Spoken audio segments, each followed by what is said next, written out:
സുരേഷ് ഗോപി കേന്ദ്രത്തിൽ ടൂറിസം വകുപ്പ് മന്ത്രിയാകുകയും സുരേഷ് ഗോപിയിലൂടെ ടൂറിസം വകുപ്പിന്റെ സാധ്യതകൾ ഉപയോഗിച്ച് കേരളത്തിന്റെ ഹൃദയഭൂമികളിലേക്ക് കടന്നു കയറാൻ BJP തന്ത്രങ്ങൾ മെനയുകയും ചെയ്യുമ്പോൾ കേരളത്തിന്റെ സ്വന്തം ടൂറിസം മന്ത്രിയും മുഖ്യമന്ത്രിയുടെ മരുമകനുമായ PA മുഹമ്മദ് റിയാസ് മറുതന്ത്രങ്ങൾ പ്രയോഗിക്കാൻ തുടങ്ങി. മോദി, അമിത്ഷാ, സുരേഷ് ഗോപി ടീമിനെതിരെ പോരാടാൻ റിയാസ് ഒറ്റക്ക് മതി എന്നാണ് നാട്ടിലെ സഖാക്കൾ വീരവാദം പറയുന്നത്. നമുക്കേതായാലും കാത്തിരുന്ന് തന്നെ കാണാം.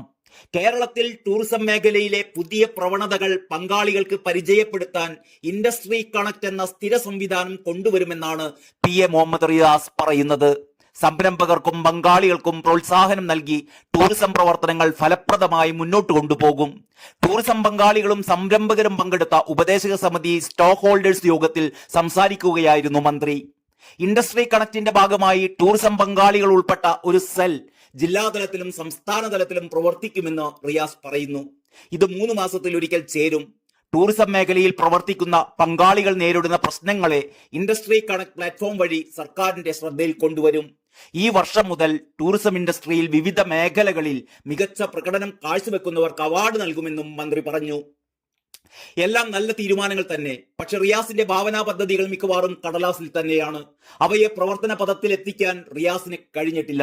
മികച്ച പ്രകടനം കാഴ്ചവെക്കുന്നവർക്ക് അവാർഡൊക്കെ കൊടുക്കാൻ കഴിഞ്ഞെന്നിരിക്കും. ടൂറിസം മേഖലയിൽ പ്രവർത്തിക്കുന്ന പങ്കാളികൾ നേരിടുന്ന പ്രശ്നങ്ങളെ ഇൻഡസ്ട്രി കണക്ട് പ്ലാറ്റ്ഫോം വഴി സർക്കാരിന്റെ ശ്രദ്ധയിൽ കൊണ്ടുവരാനും പറ്റിയേക്കും. പക്ഷെ ഇതിനെല്ലാം പരിഹാരം കാണണ്ടേ? അതാണ് റിയാസിന് മുന്നിലുള്ള വെല്ലുവിളി. കേന്ദ്രമന്ത്രി സുരേഷ് ഗോപിയുമായി കൈകോർത്താൽ കുറെയൊക്കെ പരിഹരിക്കാനായേക്കും. പക്ഷേ അതിന് റിയാസ് തയ്യാറാകുമോ എന്നതാണ് കാത്തിരുന്ന് കാണേണ്ടത്. കേന്ദ്ര ടൂറിസം മന്ത്രിയുമായി ഏറ്റുമുട്ടലിനാണോ അതോ കൈകോർക്കലിനാണോ ഏതിനായിരിക്കും റിയാസ് ശ്രമിക്കുക? തീർത്ഥാടന ടൂറിസവും ട്രൈബൽ ടൂറിസവും മെഡിക്കൽ ടൂറിസവും ഒക്കെയായി വമ്പൻ പദ്ധതികളാണ് കേന്ദ്ര ടൂറിസം വകുപ്പിനുള്ളത്. ഫണ്ടിന്റെ കാര്യത്തിലും പ്രശ്നമില്ല. കേന്ദ്രം പുതിയ ടൂറിസം പദ്ധതികൾ നടപ്പാക്കുമെന്നും റിയാസ് അതെല്ലാം സ്വന്തം പേരിലാക്കി ഫ്ലക്സ് അടിച്ച് നാടുനീളെ പ്രദർശിപ്പിക്കുമെന്നുമാണ് ചില ദോഷൈകതൃക്കുകൾ പറയുന്നത്. പക്ഷേ ജനങ്ങൾ ഫ്ലക്സ് കണ്ട് കൈയടിക്കുന്ന കാലമൊക്കെ പോയി.